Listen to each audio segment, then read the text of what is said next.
Hey, garden gals and guys, it's Steph with Tiny's Garden, and today is July. I can never remember the date. What is the date today? July 13th. It's July 13th, and I wanted to give you a glimpse into what is going on in my garden because it has been a while, and I want you to see what the cut flower garden is doing right now, and also a couple things in containers and landscape. So let's go ahead and jump right in. A little bit of background, I did take a update video about a week or so ago, and so I'll go back and forth a little bit so you can see the transition, but everything has really kind of exploded, at least that I've noticed lately. We've gotten a lot of rain, especially the past 2 days, so you'll see some things are beaten down, but other things are really getting ready to take off. So let's go dive in. This is a look at my front cut flower raised beds into my front porch area, and I love this view. I hadn't even really noticed it until today, but that's pretty, isn't it? So here is my Snapdragon bed, and you can see I've been doing some trimming. I had all of these blooms, which is super exciting. I mean, look, you can see that gorgeous apple blossom one right here. That's my second favorite Snapdragon, the cream with the pinkish coralish middle and a little bit of yellow on the inside. Absolutely love it. But you might ask, why didn't I put these in a vase? Well, I did put some in a vase, but most of them were weighed down by the rain. I do not have any Hortonova netting set up or anything in here. So when the rain came, it just bashed everything down. What I did was essentially cut off all of these that are limp or not going to work and have been trampled by the rain so that I get new blooms sent out. So all of this will have some new fresh blooms. I did leave some in because I wanted you to see what it looked like before I cut everything. I didn't cut anything from this corner, but you can see how everything is bent over in there or hanging off the edge. That's what all of those extras that I cut off are doing. So I'll come in and clean this corner up, but you can see the rest of the bed is a little more in order now. So everything will start to grow up again and look real pretty. For your reference, if I set these stems up, they're at my chest height. This specific one is Potomac yellow, but a lot of these that I cut off today have been that long in the stem. Like super tall, very good. And we like long stem length because they're very good for bouquets. You can make a nice, beautiful, tall bouquet and you've got the stem length to do that. So quickly, I'll show you some ones I just picked because you can see the stem length here too. Look at that guy. I mean, that's 2 feet or more. This is Potomac lavender, first year growing that. So far, I'm not sure I love it, but I like it. Same thing here. This is a Potomac orange. Not an orange girl, but I do like Potomac orange. That's so pretty. Almost a corally with a yellow there. So yeah, stem length on the Potomac Snapdragons that are all from Johnny's Seeds looking stellar. As we make our way over here, you'll see this blank space. That is where a bunch of my Ranunculus was. They did pretty well up here. I've got to lift the corms out if I want to save them for the winter, but those have expired. If I have any footage of what those did look like, I'll insert that now. And real quick, the Iceland poppy bed and more Ranunculus up here. Looks a little wild right now because things have been hectic around our house, so I haven't been out here much, but oh, look how tall these Ranunculus are. Oh my. Here's a better angle at some of those Iceland poppies. I just think they're so beautiful. Especially that bright coral color. Oh yeah. Love it, love it. And over here are Iceland poppies, which I just cleaned up. I did not touch these guys for probably 2.5 months. 2 months at least. And I had so many stems. I'll show you what it looked like before I went and cleaned it up. Here is what my Iceland poppies look like right now. Nice and full, but I've got so much deadheading to do. Let's get after it. And here we are all cleaned up. That looks much better. And you can actually even see we've got some blooms that still have to bloom yet. I think I counted 9 or 10 that are all budded up. So hopefully we'll have some more Iceland poppy blooms, especially when it gets cooler, because they are cold hardy annuals. Now heading over here to this gorgeous trellis. I'm so happy with how these have taken off, but I want more color. I need to come in and cut everything that's ready on here. These are sweet peas. You can see some over here. There we go. There's my Restore Mel. Almost like a hot pink coral. That is my favorite sweet pea. Absolutely love it, and the smell sends you to heaven. But sweet peas bloom the more you cut them. So I've got to come in and cut so we have even more color on here, because I did cut some off the other day. It was looking beautiful. I'll put that footage up. Let's get a close-up on some of these sweet peas here. Gorgeous.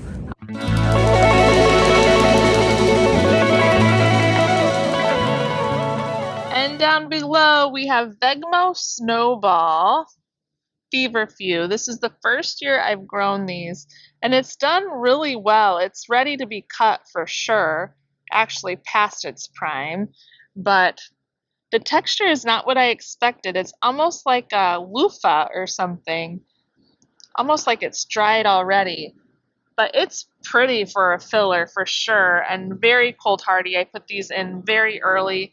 They were tiny when they went in, and now look at them. Looking great.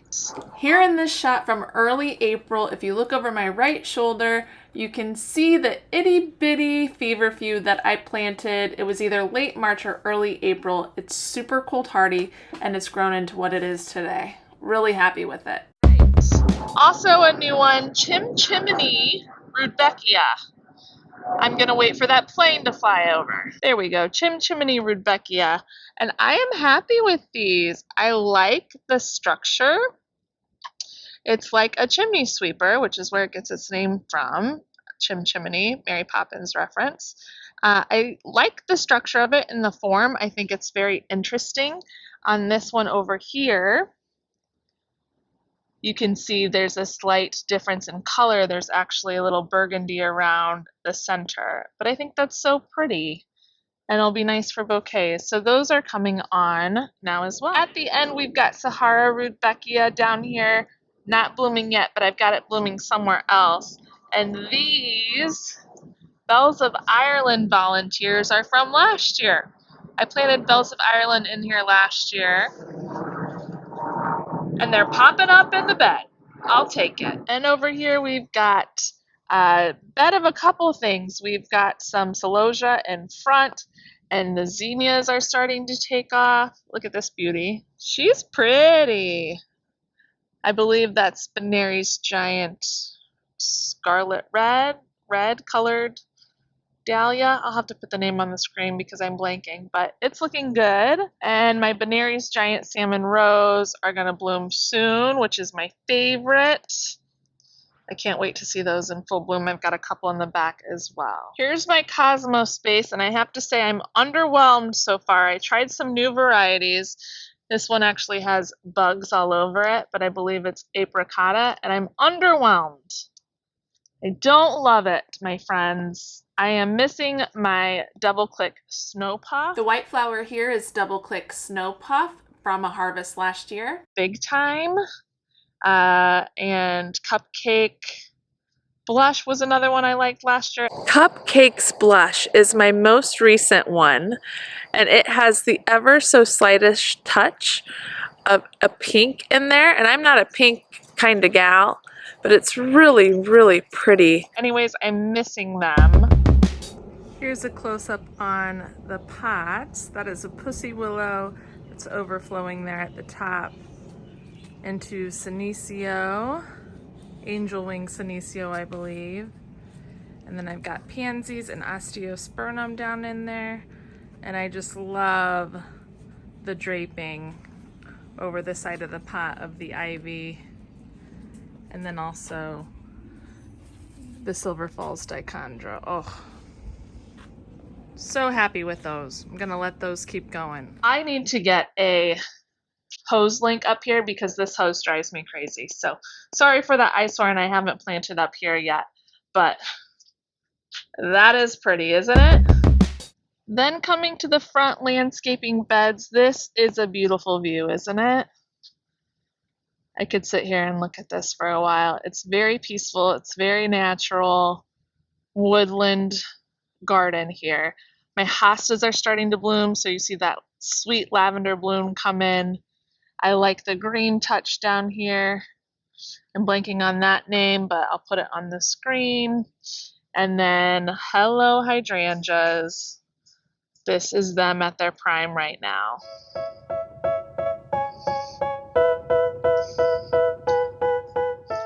I planted this bee balm here with the bright coral colors 3 years ago now, I want to say, and it's doing pretty well. It's lagging a little bit this year. It's been a little fuller in other years, but I'll still take it. I love that pop of color it brings to this area. But hydrangeas, hello. And I cut off of these sometimes for bouquets. They're just absolutely stunning. I can't take credit for these because I didn't plant them. They were here when we moved in, but I'm happy somebody did. And here's a look at it more from the front. I would like to add some more of these colored euchera to add a little more variation here and dimension, but it's still a pretty view. Now here is one of my favorite parts of the whole property.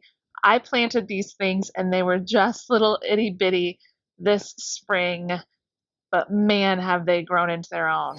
But once those put on growth and I add a bunch of flowers to these containers, that should be a really nice entryway there. This hummingbird coral nymph salvia, I believe that's what it's called, I'll put the name for sure on the screen, is just the prettiest salvia I've ever seen. I have never seen this color of salvia before. I got it on Etsy, I want to say 3 or 4 years ago. But look at it. Can you believe those blooms? This is the second flush of blooms I've gotten from it, and it is just out of this world gorgeous. This side gets a little more sun, so it's fuller than the other side, but I paired it with sweet peas that have trellised up and strawberries that are actually doing really well down there. So happy with this. It just makes me happy every time I walk through this gate. And I love how the coral nymph salvia plays off of Molly Rillstone up here. This sweet pea I grew for the first time this year. It's got the sweetest little hint of pink, but mostly cream. And then you get some of the dark in there from what I think is Balmoral. This one I'll have to double check, but how gorgeous is that? This is Nimbus, which I got from Floret. Beautiful, unique, almost smoky purplish color. And on this side, it's still pretty. It's just a little less full, again, because it's not getting as much sun, but you're going to see those burst open soon. We've got buds. And talking about the strawberries. Coloring up. I just love it. I love it, love it, love it over here. And those containers are the perfect example of why you shouldn't fret. If you start out in the spring planting a container and you're using something you grew from seed, like I grew those salvias from seed, it's going to look tiny. It's going to look like you're not going to fill the pot.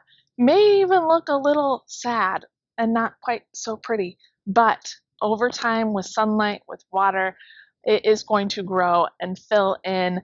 I have some pansies in there as well, and they were looking terrible. I forgot to water these last night, and they were looking bad. But they have bloomed a little bit, so just fill that pot, give it some time, give it a little bit of love, and really I haven't touched them that much. I just make sure that they have some water, and they can grow into this beautiful full container. I always go through my head in the spring of like, oh, should I even be doing this? Because there's hardly anything in here, it looks like. Is it going to grow? Are they going to look wimpy the whole year? No.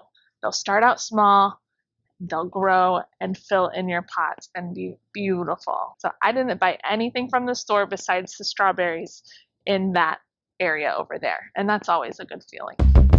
Okay, coming in through the gate here, and voila!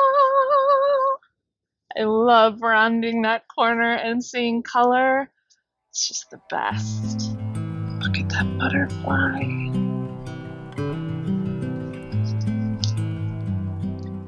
Let me take you through these back beds now because I have some explaining to do. This is, unfortunately, not by my plan, all mint now.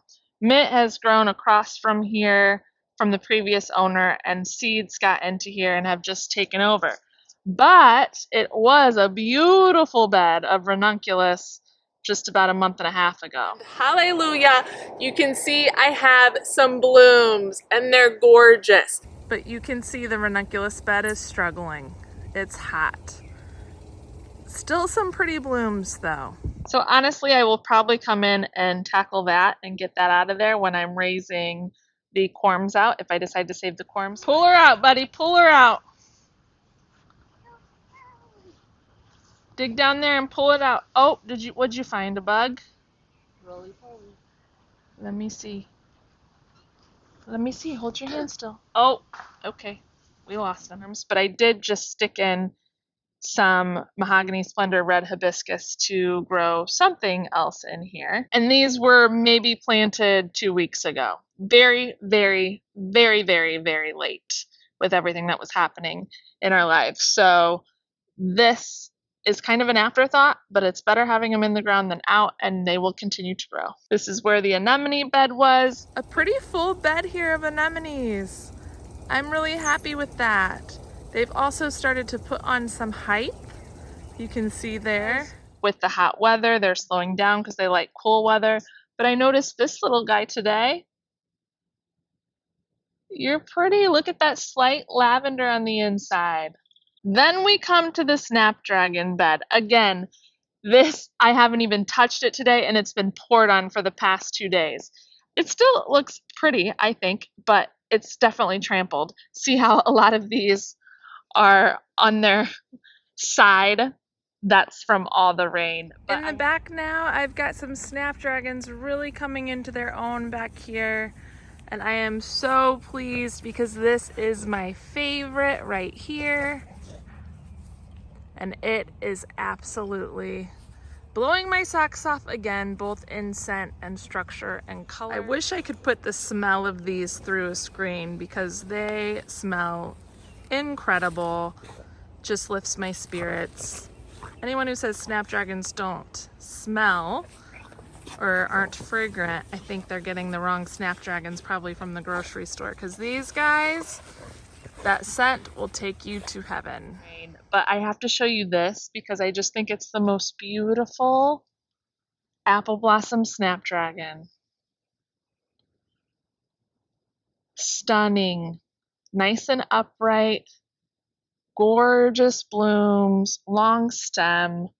Oh, love it. And we can't forget my favorite over here, Costa apricot.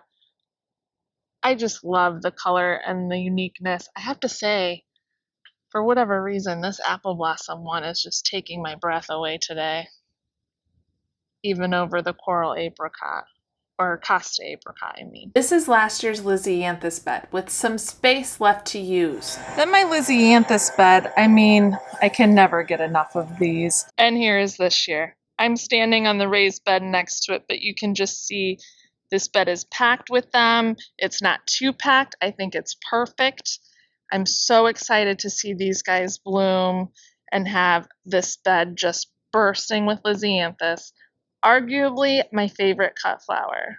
Have you ever seen something so perfect? Now we're moving on to zinnias, and I've got Briggs standing here so you can see how tall they are. They're putting on some growth, looking good. Thumbs up, buddy. Thumbs up. Oh, that's a finger up. We'll take that. This one, it's actually a little better if I stand on top of the raised bed beside it so you can see the colors that are coming through here. We've got some scarlet. We got some dahlia flowered red. We've got lily put salmon, which are the little blooms. That's new for me this year. Let's look at my favorite though, Benary's Giant Salmon Rose. Here we have my favorite, Benary's Giant Salmon Rose, but you can see we've got a problem. Look at all those Japanese beetles. Oh boy. But this is an example of what Japanese beetles can do. Just eat the leaves completely up. Just like that. So we're going to try and get rid of them. You can use like Captain Jack's organic bug spray, or we're just going to try vinegar, water, soap, and con them out. I think we're trying something new here. I'll let you know how it goes. But you can also see on here, look at all those aphids. Not good. Here we've got aphids like crazy. Look at all of these on all of these stems. So I'm going to cut this plant all the way down, throw it away. Oh, look, they're just covered.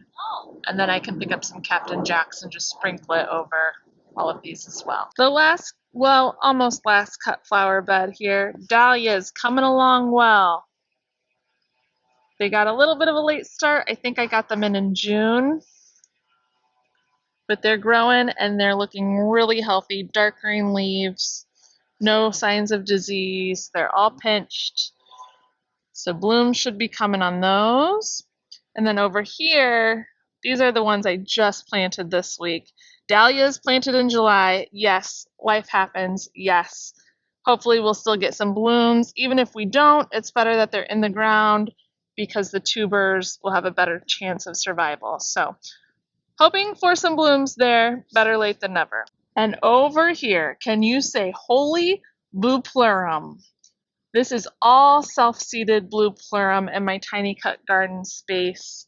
I planted this last year for the first time, and it did a little bit. It didn't do much, but I let it go to seed, and look at all of this. I mean, it's like half of the bed is blue plurum, but I'll take it. It's a great filler. And right down here, oh, Sahara rudbeckia came back. Again, I'm in zone 5B. Looking stunning. Those are ready to be cut. And then we've also got some Sweet William down here, Sweet Black Cherry Dianthus that came back too. So all of those overwintered really well for me, including the calendula that you see on the side here. Pretty. I don't even like orange, but that's pretty. Those came back. So calendula, blue plurum, Sahara rudbeckia, Sweet Black Cherry Dianthus, all came back for me in zone 5B, all grown from seed. And I also forgot that my straw flower came back too. This is from last year and it came back as well. So several things came back. This is grown from seed this year, Hot Biscuits Amaranth. It just was taken over by weeds for a second there. I've also got Coral Fountain, but it's trampled. So I've hardly touched this bed. We had to get a new fence put in, and all my sweet peas I planted in there pretty much went, except there's a couple that are still growing in there. One's even climbing. How about that? Then one of the last things I want to show you, I threw these in last minute just to hope that they would survive, and they did, and it's one of my favorite sweet peas of the year. I think this is rivaling Restore Mel for my favorite, y'all. Jeffrey Hughes. It's like a rippling raspberry color through cream. So pretty. And I just threw it into this container that I grew peas on last year.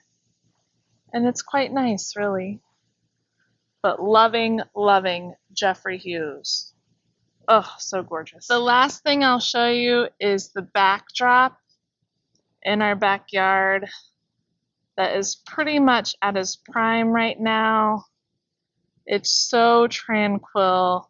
I can take zero responsibility for this. This was all planted before we moved in. But it does give me a sense of calmness and peace looking back here and seeing this dense landscaped area also with these natural trees. It's just really peaceful and I'm grateful for it. Okay, everybody, that is it for the July tour and update. Hopefully you can see where everything's at now. Thank you for watching the whole thing. I appreciate it. I know I was vacant the month of June. I was just off the grid, and now I am looking forward to bringing you up to date. And I'm so thankful that all of these things survived. I planted most of these things in the ground in end of April, all grown from seed. Dahlias are from a tuber. And then end of May, disaster struck for us. I was out all of June. I did water the garden, but I didn't really do much of anything else. And I'm still seeing a lot of bursting life. The garden is resilient, just like we can be. And I'm so grateful because it's nice to come back out here, get back into a rhythm, and feel fulfilled with what the garden is giving to me now, even though I didn't do much with it in June. I'm very, very grateful that all of the hard work from starting seeds back in January, especially with these Lysianthus, they are just firing away, and I'm here for it, and I hope you are too. Perfect thing to end on. There's a Lysianthus bloom right there, or a bud rather. A bud that's going to turn into a bloom. I love it. Comment below and let me know what's going on in your gardens, what's blooming, what's doing well, what's not doing so well. Tell me everything in the comments. I love hearing how y'all's garden is doing, and we will see you in the next one. Thank you for watching. Remember to subscribe if you haven't to follow along with all things garden. We'll see you in the next one. Bye. FYI, this is what that Snapdragon vase turned into. I am thrilled. Gorgeous, gorgeous, gorgeous. Even after rainstorms.